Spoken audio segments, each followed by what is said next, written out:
कोरडकर प्रकरणामध्ये तपास पथक गेलेला आहे, नेमका तपास कुठपर्यंत आलाय, सध्या काय प्रगती आहे? अनेक तक्रारदारांनी आपल्याकडे 2 अर्ज पण केलेले आहेत, काय नेमकं काय सांगा? प्रशांत कोरटकर हे जे आहे हा अजून फरार आहे। दिनांक 18/3/24 रोजी माननीय सत्र न्यायालयाने त्याचा जामीन अर्ज फेटाळल्यापासून तो फरार आहे।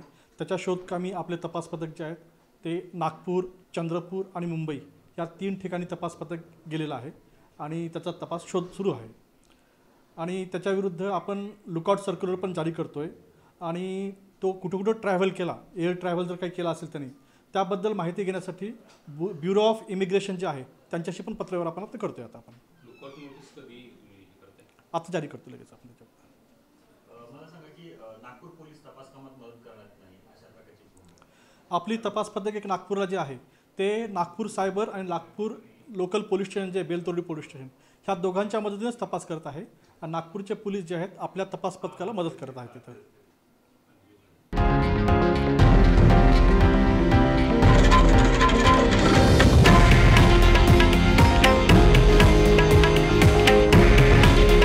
हे आहे देशातील नंबर 1 न्यूज नेटवर्क आणि आपण पाहत आहात TV9 मराठी।